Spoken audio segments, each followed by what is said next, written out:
Welcome to the Grief and Belief podcast, where we share stories of hope. Thank you for joining us. We hope this powerful story will help you feel God's love for you today.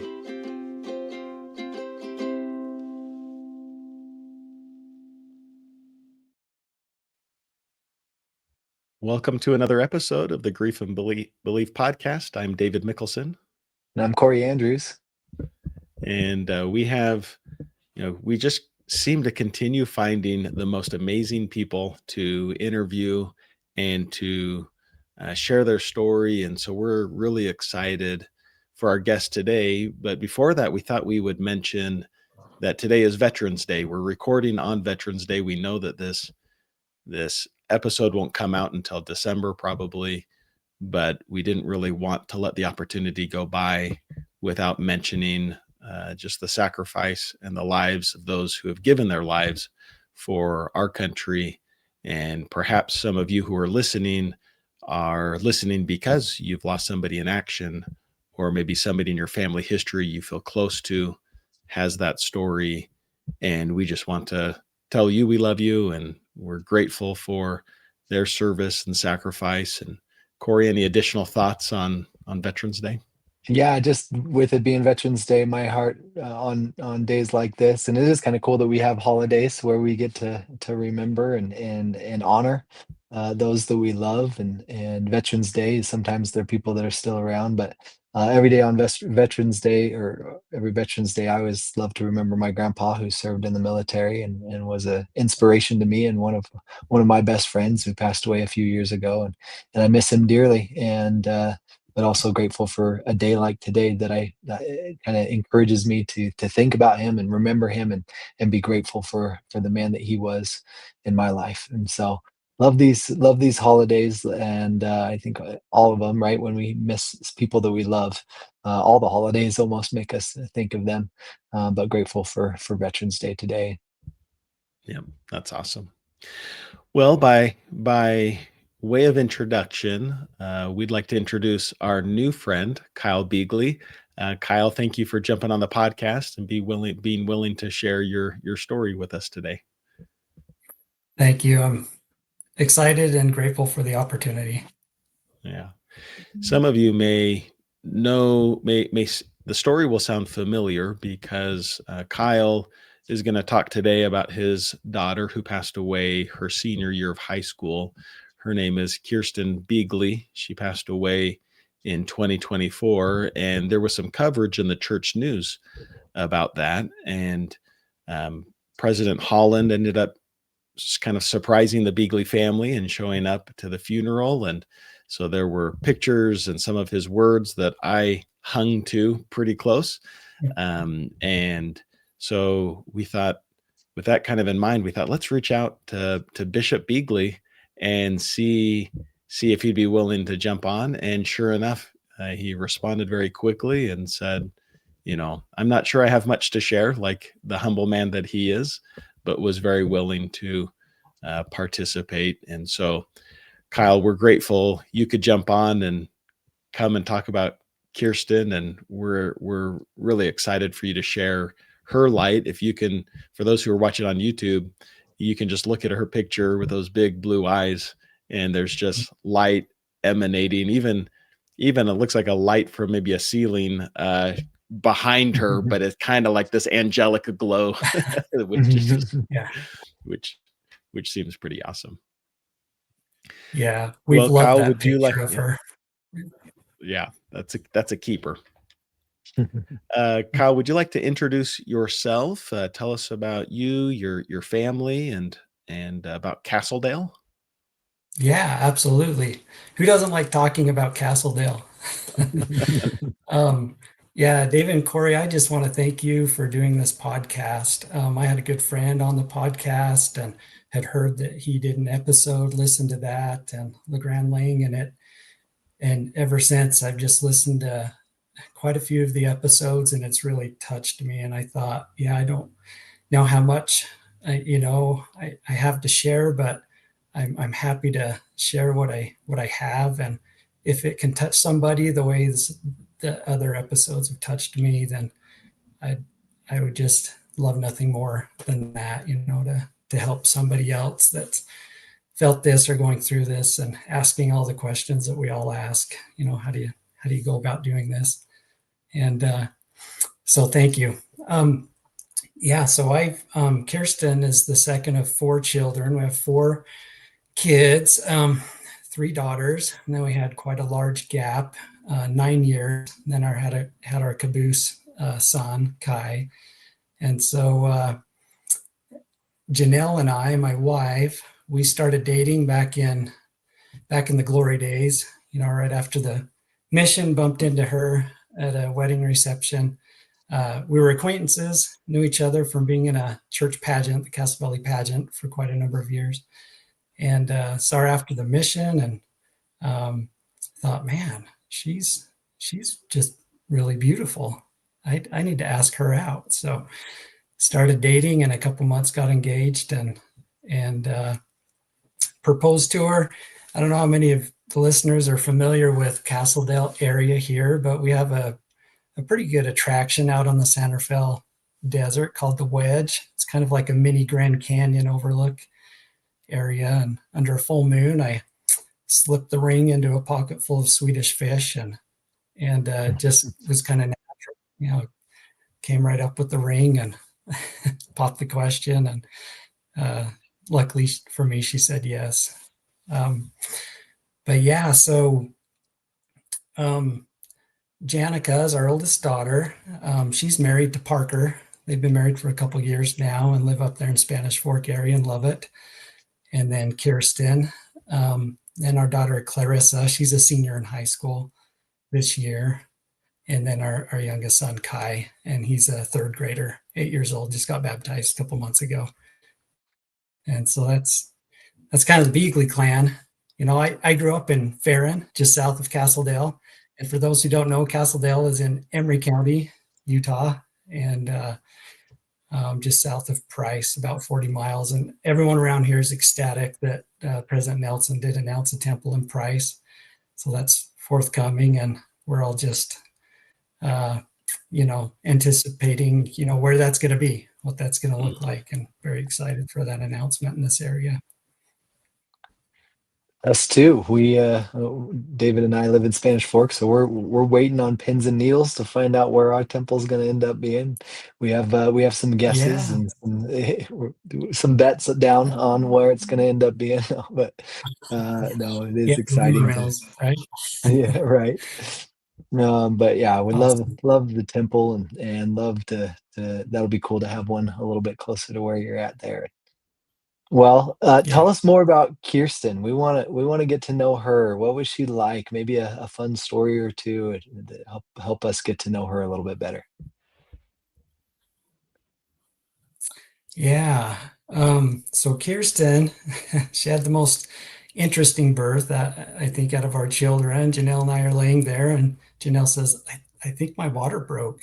And so, frantically, we jump in the car. We were both students up at Utah State University at the time, and ran down to the hospital. And boy, she was just acting different than when we had Janica. It acted more rushed, and so I'd never been in the back of that hospital. So we were already on the 2nd floor, which is the floor we were supposed to be on. And I kept thinking we're on the 1st floor. So rush into the elevator and hitting floor number 2, and it's not doing anything.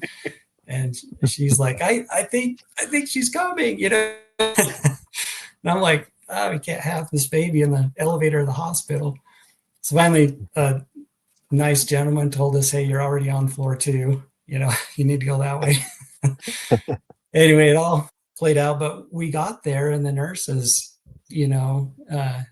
checked Janelle and said, hey, she's here.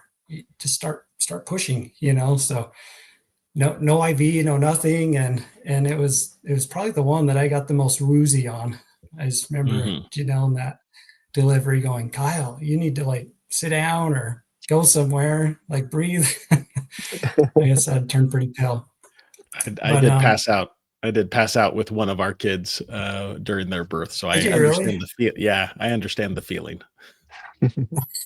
Yeah, and that did help. It helped me to kind of look away and take a little walk and come back, reset, and But so Kirsten came here quick and surprised us that way. And um, uh, another fun little story at her baby blessing. I've got a brother that's a mechanic, a very good, pretty well known mechanic around here, and so Kirsten started to kind of fuss a little bit in the blessing, and then she wasn't fussing anymore. And I remember kind of peeking my eyes open a little bit, and my brother had taken that greasy mechanic's hand out of the bottom of the pile, and she was sucking on his thumb, and kind of calmed her back down.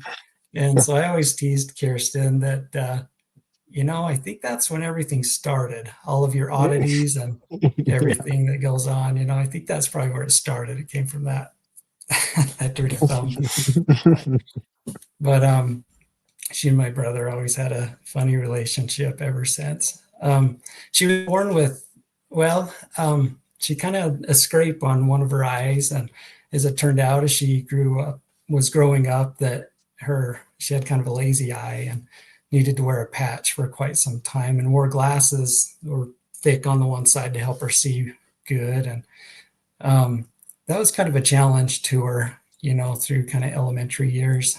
And it was kind of hard for me as a father to, see other kids maybe look at her a little different or know that she had to go through that. And so I don't know if that's why, but as she kind of went into her adolescent years, middle school, she could be pretty headstrong, and very determined and hard to deter. I remember we were at Disneyland one time and she just had a bad attitude, and you were not going to change that. She's going to have to work herself through that. And so she did develop that kind of that side of her of being fairly headstrong, but she always just had a funny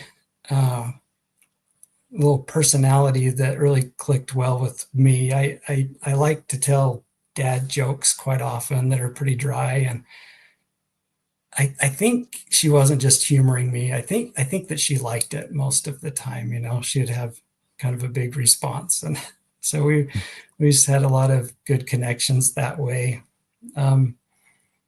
Just when she was very little, I remember walking by her room. I think she was kindergarten, and she was just reading a book, and I kind of had to do a double take and thought, when did she learn how to read? But she had just kind of picked up books and kind of taught herself, and always just been very, very smart from a young age. She developed a love for dance at a young age, 3 girls. So I thought, well, sure, she's going to want to dance. They all like to dance. But dance was something a little bit more to Kirsten. It just, it really connected with her stronger than the other girls. And that was something that she really stuck with and took a lot of pride in. And so dance turned out to be very, very good for her. I mentioned she could be kind of headstrong in those middle school years. Dance did something for her, and being a part of a group of dancers that helped her develop a positive attitude and the attitude to stay out of drama and not be traumatic about things. And so I really loved that it did that for her. And she had the goal to dance for all 4 years on the drill team through high school, and she was able to do that. In fact, she was just a big goal setter, still up in her room, or her goals that she's written on her board. And she really wanted to win a drill down competition. And whoever's been to a drill competition, all the girls there line up. It could be a couple hundred girls, and they got to obey all these commands on perfect timing and perfect steps. And it's quite the accomplishment to win one of those. And she was able to do that about a month before she passed. And it just meant the world to her. It's a pretty big goal that she set for herself. And that was just, I don't know, that was a proud dad moment. She loved people. People loved her. It was fun to sit down with a lot of her friends and learn a lot of her nicknames that I didn't know about. The drill team called her Daddy Chrissy. So on some of the flowers and things at the funeral, there was this Daddy Chrissy, and all these cards and different things. So I asked him how that came about. And he said, well, Kirsten she's our drill captain. And she's the one that when we get there every morning at 5 a.m, she's kind of lining things out, and she's got things put together, and she's goal oriented and helps us learn the routines. And so I thought that was pretty special. Another group of her friends called her Granny Chrissy for some reason. I was like, Granny Chrissy, I don't. So they told me that, yeah, she would wake up really early for drill. And by the end of the day, she was pretty beat. So she'd want to go to bed. So I guess in this friend text group one night, it was like 8 o'clock or something. And she texted, well, okay, see you guys tomorrow. I'm going to bed. And so everyone started calling her Granny Chrissy, I guess, Granny K. And so some of those things were just kind of fun to learn from her.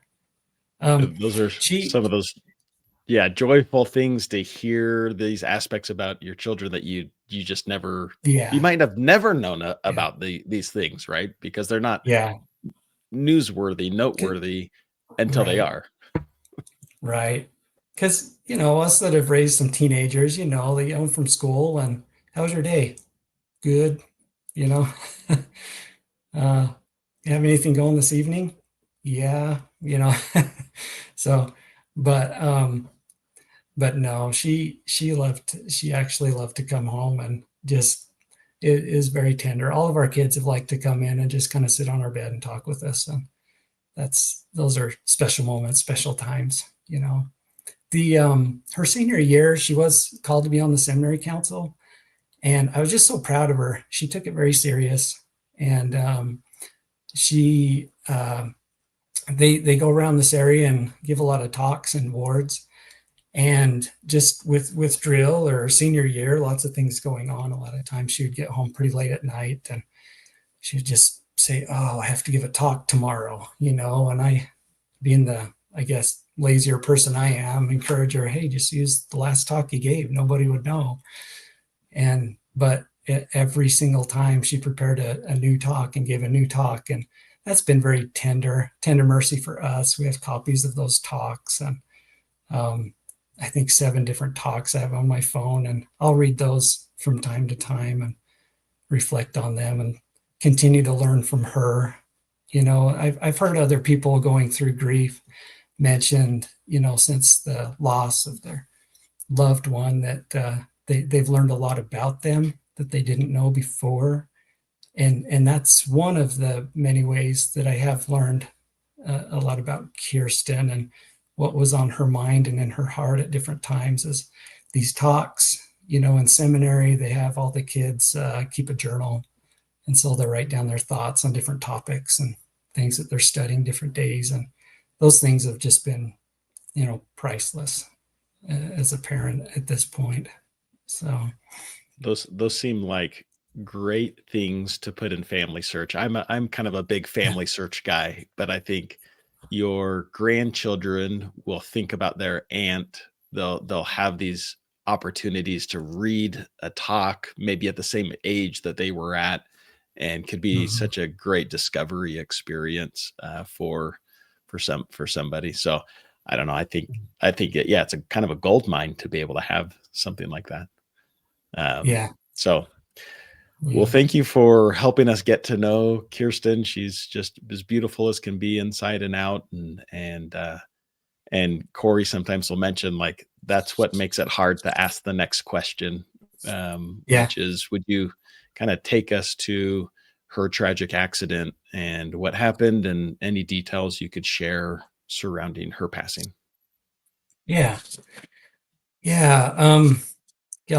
things are, they're hard for all of us to talk about, but there's something in talking about it and reflecting and that help you learn more and know that there's a bigger plan in place, I think.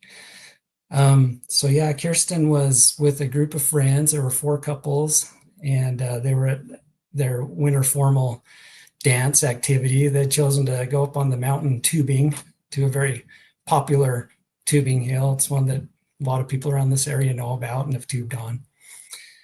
And as she and another friend, Chloe, were on the tube, it looked to me like it had recently snowed on top of compacted snow. So some tubing paths that maybe you couldn't see under the fresh snow. And as they started to go down the hill, it kind of took their tube down a steeper decline towards the highway that runs there at the base of the hill. And you always ask, well, I don't know, you're told not to ask why, but sometimes you do, you know. And her friend Chloe did jump off the tube, and for some reason Kirsten didn't. And I don't know the whys of those things, but as the tube just went sliding down towards the road, it kind of went off an embankment and onto the road, and she simply just hit her head really hard and passed away from that impact of her head just hitting the road.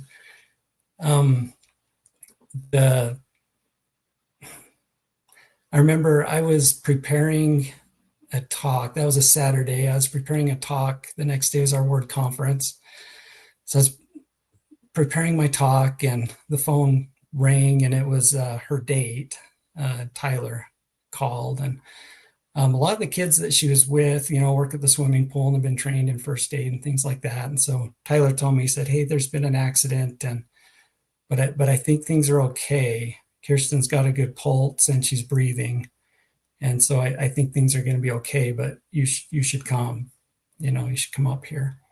And so Janelle and I jumped in the car, and we're driving up the canyon. It's quite a long drive up Huntington Canyon to this hill. And the whole way up the canyon, a couple years, well, maybe 7 years ago, I'd been knocked out pretty good by a horse, and was out for a little over an hour. And my dad said I kept coming to and saying things, and then I'd kind of go out again. And so the whole time driving up the canyon, I kept feeling like, well, maybe it's something like that is going on, and we just had a prayer in our heart the whole drive up.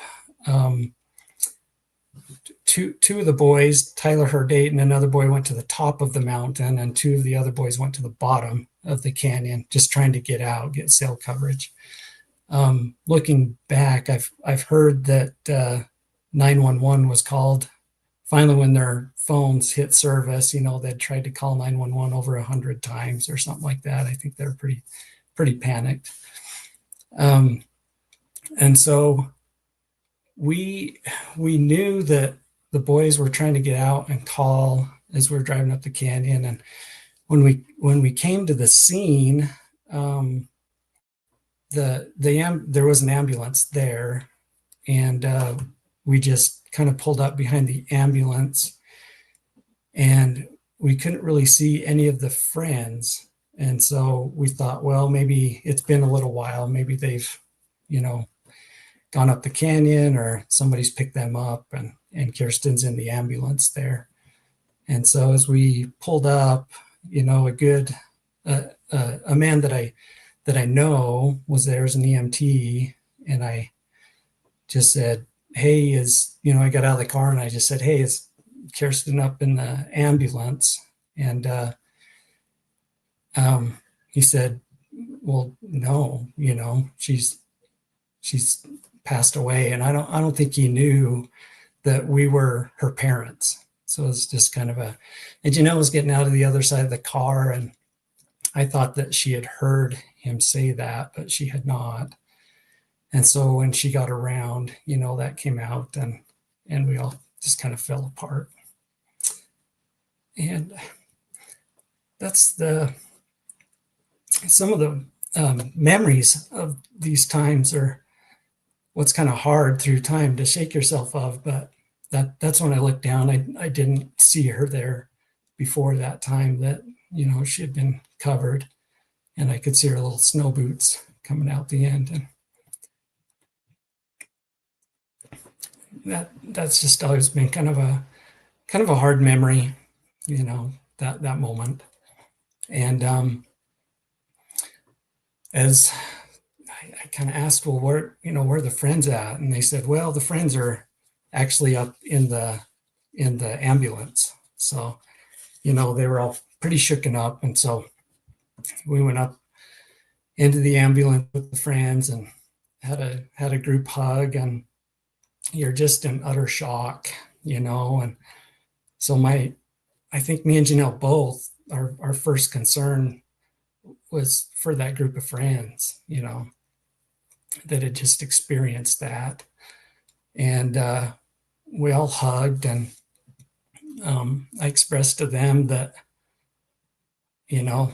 this is something that's going to stand out in your life. This is something you're never going to forget. And we all need to stay together with this.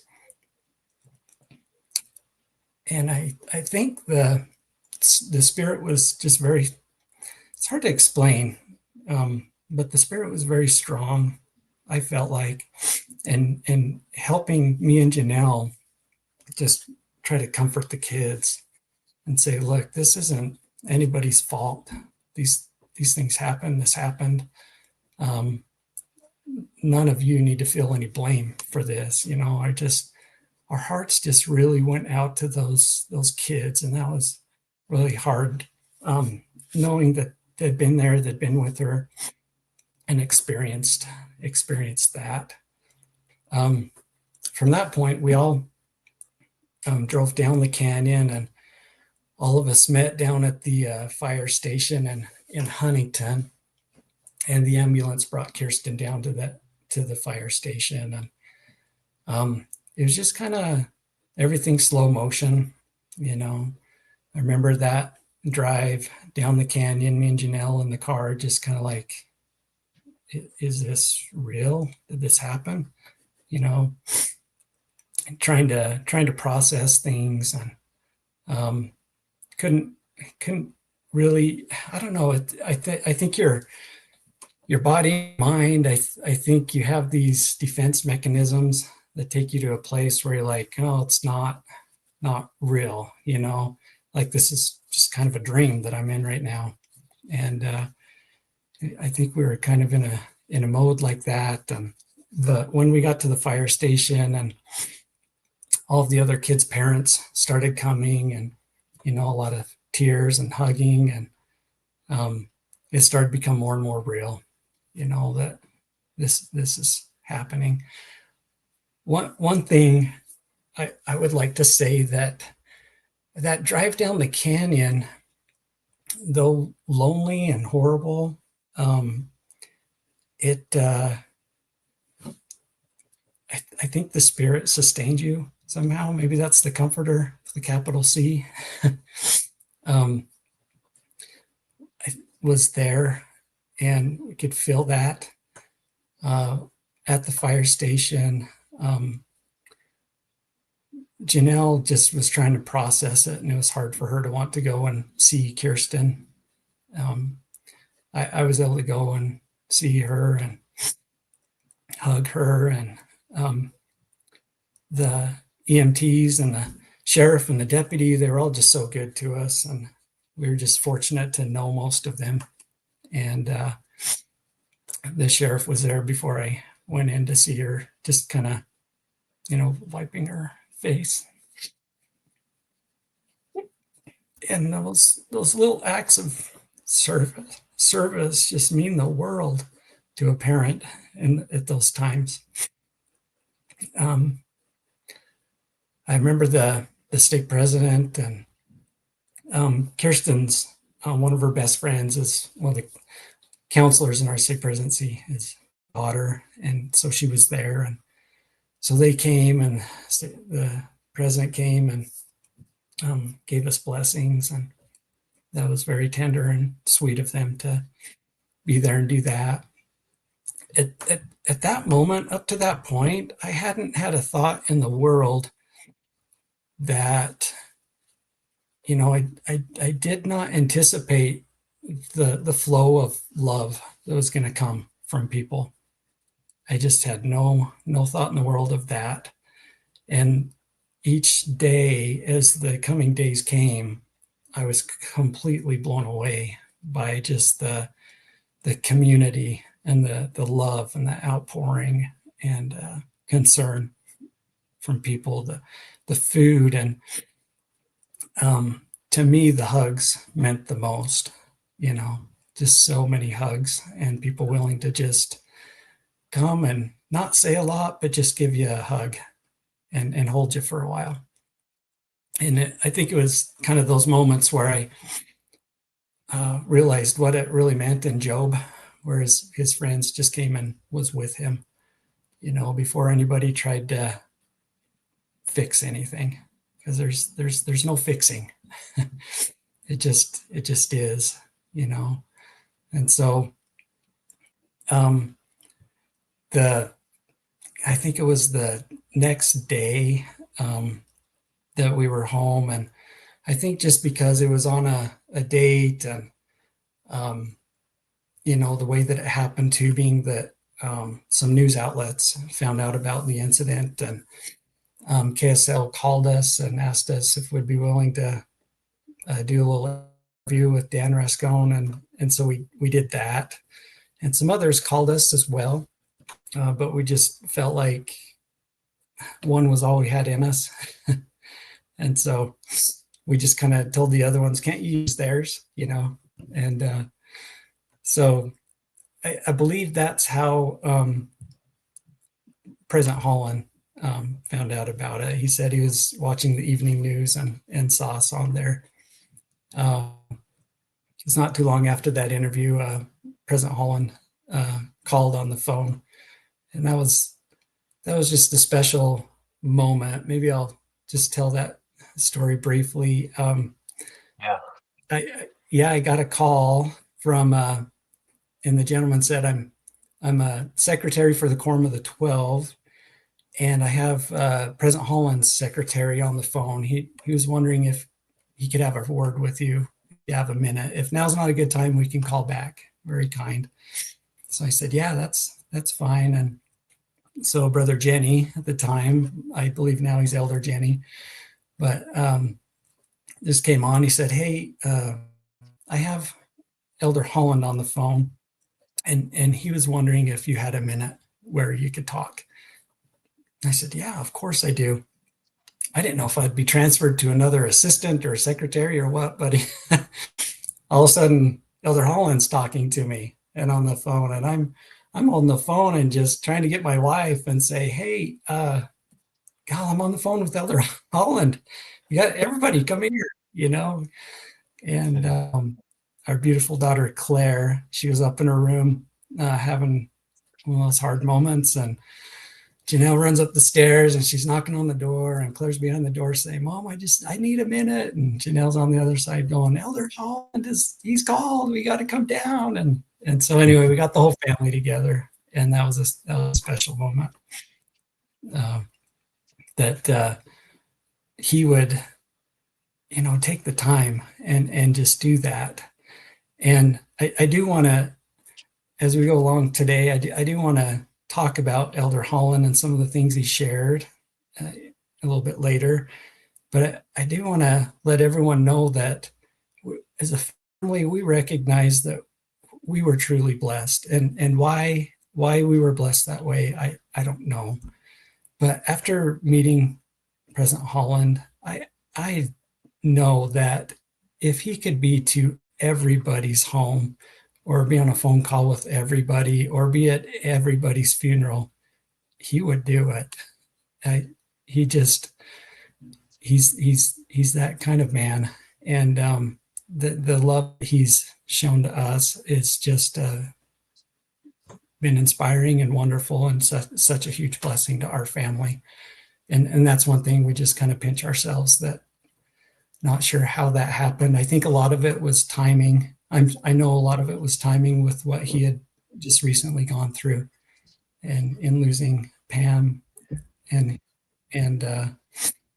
or Pat, sorry, and him going through his illness like he did, and spending time in the hospital. So I think just seeing that on the news, I think he felt a strong spirit to just reach out, and the timing of that.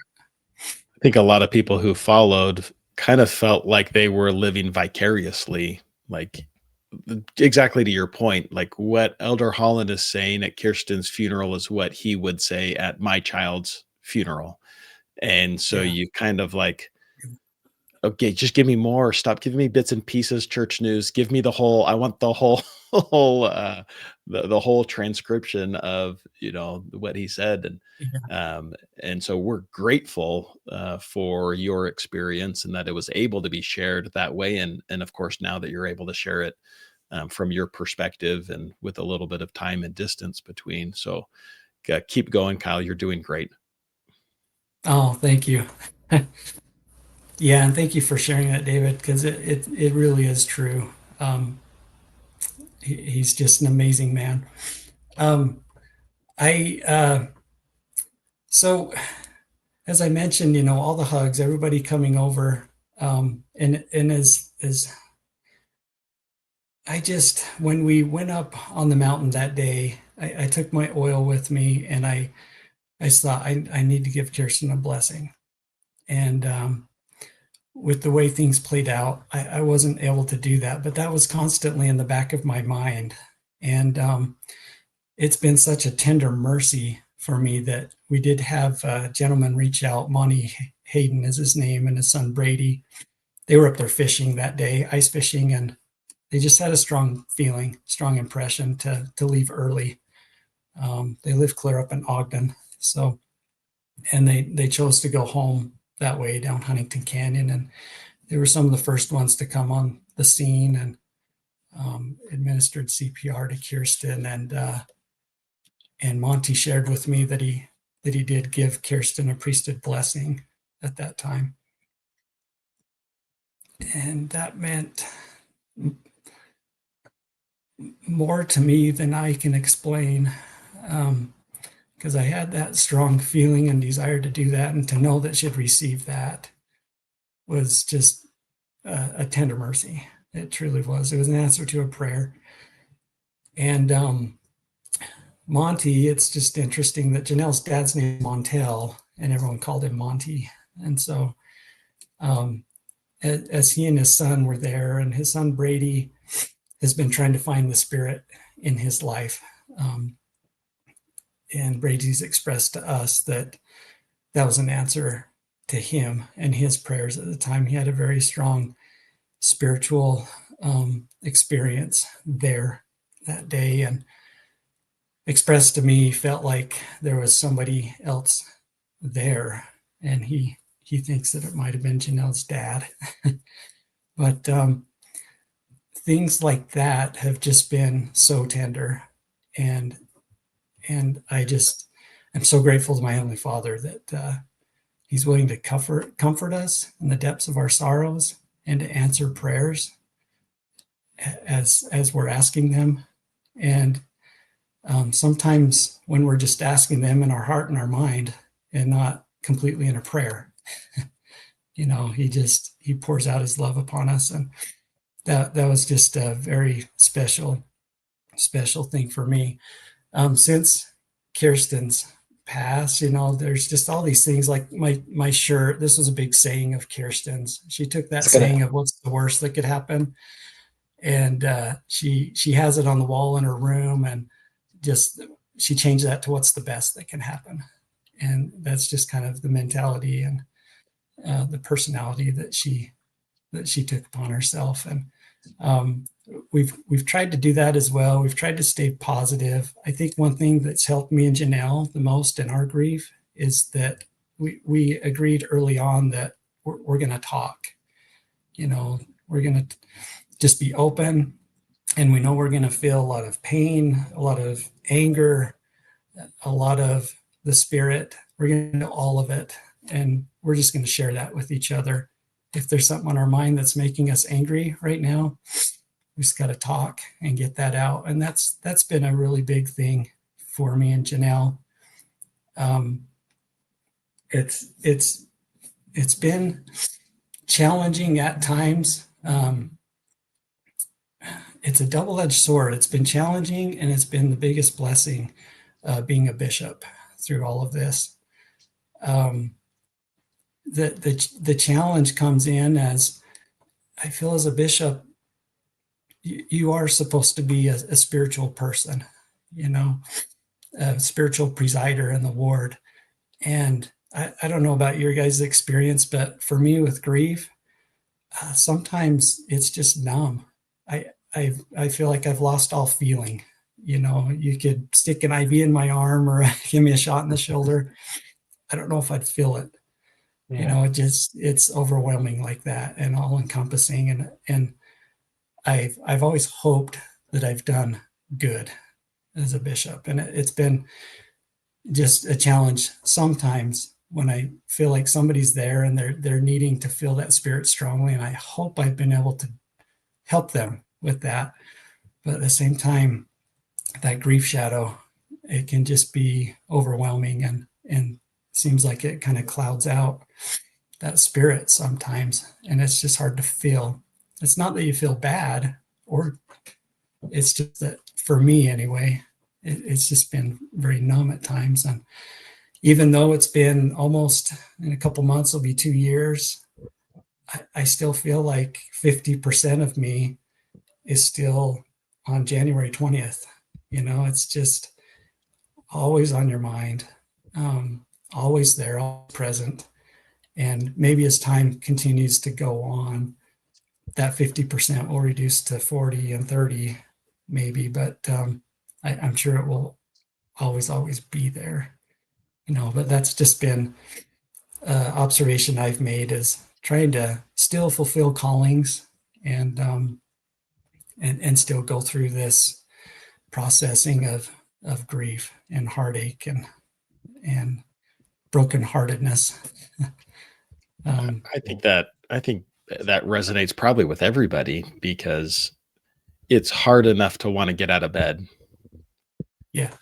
And so to go to work, I'm not that interested in work, to be honest. I want to be with my daughter who I can't be with. And, I want to build the kingdom and I want to do my calling, but that's secondary to being together with her as well. And I think the numbness, I can identify a lot with that. That's absolutely been something I've experienced and still often experience, and trying to get the old David back. And it's a process, and I'm not there yet. But working on it. So I think how what you've shared absolutely resonates, certainly with me. On the other side of that, I guess, this might be a silly question a little bit, but has it ever felt like more pressure that you met an apostle, right? And he told you some powerful things, and then, does it ever feel like, well, how could I still be sad? Why would I still be sad? I had this incredible experience, and I've wondered, maybe if you could share any of that wrestle, or if that hasn't really been a wrestle, maybe some of those things that have sustained you that Elder Holland shared with you guys. Yeah, that's such a good question. Because as wonderful, and he would say this too. In fact, he did indicate this when he was here, that he was here to support. He kept saying, "I'm an imposer here. This is your time." But it didn't. Going back to that concept of trying to fix it, it didn't fix it. Yeah. He did. It was very special. We got there the morning of the funeral and had a viewing before the funeral. And to all those that came to the viewing and the funeral, man, it warmed our hearts. And it's almost like those acts of love and service sustain you through that time. And then to have President Holland there, he met with just our little family before the funeral and before the family prayer. And he wanted to just talk with us and express that very thing to us, that he was grateful to be there and that this was not at all about him. And he wasn't like fixing this, if that makes sense. And he was just so special. He talked a lot about his dear wife, and that she and Kirsten were together now and doing their work that they're doing where they're at, and that Kirsten is still a missionary and doing missionary work. It just looks a little different, and than it does here. And but it has been the community was truly blessed by having an apostle visit here. And I'm so glad that he took the opportunity in his talk that he did give an apostolic blessing.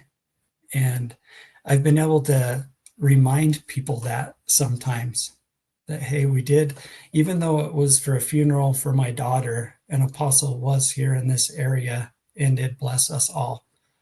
And I've been able to share some of those words that he said at that time. You know, when he met with us just as our family, he was so firm that faith looks forward, and he just talked about that we don't look back. We take the good memories and the good embers, and we take those things and we look forward to the reunion that will happen. And he just said that this really touched me. He just said that he considered being there that day as important as anything that he'll do this year or any year, is what he said. And so just that ministering that he provided to us was incredible. It touched me that he knew all of our names. You know, I don't know if he practiced. I don't know how that worked, but he knew all of our names. And he knew that I was a bishop. He knew my first name. You know, he just knew all of us by name and was very, very, very personal. And just reminded you of maybe being somewhere with a loving grandfather that was there for you, you know, and nothing else. And it was just so beautiful and wonderful. Maybe it'd be a good opportunity or a good segue where we could just share some thoughts that he shared at the funeral. We'd love that. In his talk, he says the timing is unfortunate. We say why now, but I say why anytime. It would be hard anytime. Sister Holland just passed at 82, and that was hard. And let me encourage all of you to not say what if or would have or should have or could have. Faith always points forward. We don't look back. We can take the embers. We can take the good things. We can take the memories. We have done that today, but faith looks forward with the promises that God has given for you as a family, this remarkable family, beautiful family, and for Kirsten herself. No time would have been a good time, but in the gospel of Jesus Christ, we can celebrate and look forward and know that it's okay. And he expressed that tears are the price we pay for love in this world. And it was such eternal perspective, what he shared. One thing that's been helpful to me, and I've shared with people and other people that are grieving, a lot of people will come to me and kind of say, hey, somebody lost a loved one. How do I help them? You know, and this message that he shared has really helped me with answering their question. He said, let me encourage all of you to remember, I'm speaking now to the teenagers in the community, that in a while, well, it said, the captains and kings shall depart, and all the testaments and the tributes of the trumpets will pass. In a few days, it's going to be quiet and lonely for the Beagleys. They won't have a congregation like this. Life will go on for them, and life will go on for us. We need to remember that we're in this for the long term, and that our gratitude and our thanks needs to be something other than just a salute today. And I've tried to remember that. And I think for trying to help a friend that's going through a hard loss, that's so important. That go give them a hug today. Go give them another hug tomorrow. Go back in 3 weeks and give them another hug. Maybe in a month, go and take them on a walk, or go down to and buy them a Pepsi and go for a walk or a drive and give them another hug. You know, those things have just, you don't have to say the right things, but just to be there, to spend time and to love them. That there's just so many good things he shared. It's hard to pick the key messages that, but I do want to read another one here that really touched me. He says, life is filled with broken things. It takes broken clouds to nurse the earth. It takes broken earth to grow grain. It takes broken grain to make bread. It takes broken bread to nourish us. These are the cycles of life. This is how it works. And I don't know all of the broken things that we're supposed to have, but I know one universal thing we're supposed to have. It could be said, I think, that God loves one thing more than anything else in us, and it's broken. And that's a broken heart.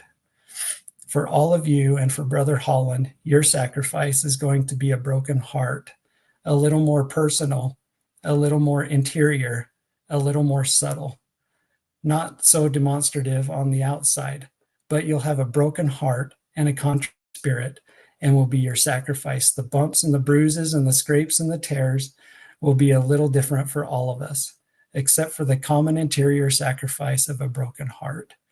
I'm an old man and my heart has been broken. The Beagleys are young and wonderful and their hearts are broken. But all of us are going to get the chance, and all of us need to offer it with a love and gratitude to a Father in heaven who restores it and makes it all perfect. We get our hearts back. We get Kirsten back. We get everything back and we get it better.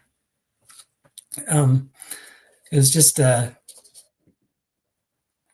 can't express how wonderful it was to have him there.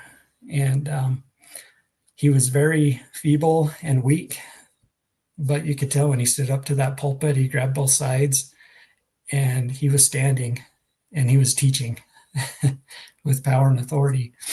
And it was beautiful to be there and witness that, and such a blessing to have him here for us. And like you guys have pointed out, that you can take these messages he shared and they speak to us all. You know, it was such a beautiful, wonderful thing. And I don't know how they do it. I'm guessing their secretaries help them a lot. But about a week after, he sent us a letter thanking us for allowing him to come and visit.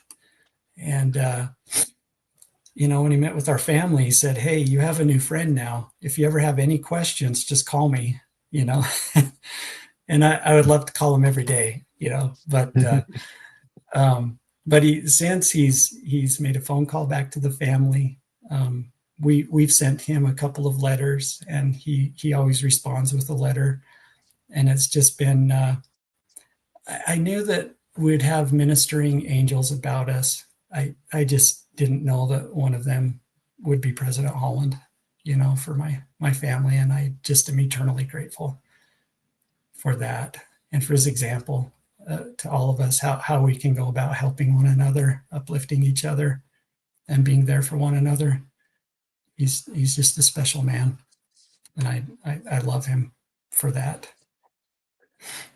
Love that example of ministering, and that he was right experiencing something similar to what Yes. you were experiencing, and which, like you mentioned, possibly motivated some of that desire to be there in that moment, and then you, having experienced that, now come and minister to us today, Kyle, and share what you learned from him, and what you've learned from your experience, and we've felt fed. And I just had one quick thought on I loved Elder Holland's broken, clouds with rain, and broken soil with the grain, and broken grain bread. And then I thought of one more step to that, and that is the broken bread of the Yeah. sacrament.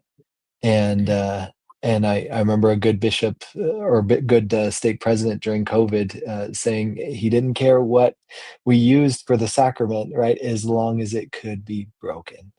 And I think there is something significant about that his broken body, Yeah. that we remember weekly, is what makes it possible for all of the broken things to be put back together. Yeah. And Yeah. so anyways, thank you for that testimony and that witness that you shared with us today. It's been so good. Yeah, you're welcome. Well, Kyle, as we again try to not ask the next question that we're supposed to ask, because I just want to hear more and more of your stories. You know, maybe we could conclude with the way we always conclude, and by asking you, considering your experience with grief, what do you now believe about Jesus Christ? Yeah, it's such a good question. My first thought when I think of Jesus Christ now is Corey talking about the broken bread. After an experience like this, or experiencing loss, and I really did not want to be in front of people, in front of a congregation. And every time the priest put that cloth back over the bread and the water, it means something more, you know. And he is the master healer. As we come to him, there, like I've said a couple of times, you can't fix this. You know, nobody here or around us can fix it, but there's one that is fixing it, has fixed it, will fix it, and will make it all right and whole again. And that's Jesus Christ. And he is the way, the life, and the truth. And through him, only through him, can we be made whole once more and be together once more for eternity. And we grow up and take that doctrine for granted. But when we suffer loss and go through these things, it is only in and because of him. He is the light. He's my light. And there's a youth song. You know, it's still just so hard when you and I still do step out sometimes when I need to take a breather. Just you know, just being around all the youth activities, the girls' camps, all of it. It just sometimes it brings everything back to the surface. And so one of the youth songs lately is "Look Unto Christ," and I've just loved the words that it shares. It says, "There's a light in the darkness when it all seems hard to bear. Do not fear. There is peace in the suffering when we stay on the Savior's side. He is the light." It says, look unto Christ. He will heal your soul and bring you back to life. Look, show him your faith. Give him all your doubts, and you'll find his strength. Look unto Christ. And I felt that a number of times where it's just impossible. You cannot do it, and you don't know how to do it. And it literally feels impossible. I just remember, you know, in time, things do get better. They have for me. But I remember feeling like that scene in Spider-Man where he gets bit by the spider and it shows the venom going to every cell of his body.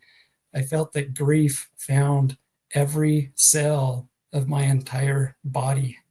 And there was hidden corners I didn't know about that were just overwhelmed by sorrow and sadness. And I can truly testify that it's only those times when I've submitted myself to Jesus Christ that washes away, and you see light and you find hope and healing. And that can't come from any other source. I've truly felt that. And I love him. I love him for that. And I'm just grateful that he was willing to come do what he did for me and for you and for all of us, that all of this could be fixed someday, that we'll all be together again, and that if we can hold on. My grandpa always used to say, he was famous for saying, when you feel it like you're at the end of your rope, tie a knot and hold on. And if we can hold on, I promise the light will come, that Jesus Christ is that light, and he'll make us whole again. He'll heal our wounded hearts, and he'll heal those broken things that President Holland talked about, and it will all be made whole again. And like President Holland said, we'll get it all back, and not only get it all back, but it will be better and greater than we could ever imagine. And I truly have deep faith in that, and I'm grateful for that. And I share that testimony in his name, Jesus Christ. Amen. Amen. Amen. Well, thank you, Kyle. Thank you for sharing. Thank you for sharing Kirsten with us. Thank you for sharing President Holland with us. Thank you for sharing yourself with us. You just have this warm, humble spirit about you that feels good to be around and feels hopeful. And so thank you for sharing your story of hope with us. We're so very grateful for you. Thank you. I really appreciate it. Thank you. Thank you to our incredible guests for sharing their story of hope. If you know someone who might be blessed by hearing this message, please share it with them. We would love it if you would subscribe, rate, and review, and comment on our podcast so others can find it. Be sure to follow us on Instagram and Facebook, as well as join our Grief and Beliefs Facebook group. Thank you to our sponsor, High Five Live Tours, where fun and joy meet on inspiring travel experiences. Special thanks to our producer, Misty Lynn Howard. Check out her history podcast called Faith Ignited. Thank you again for listening, and we'll see you next time.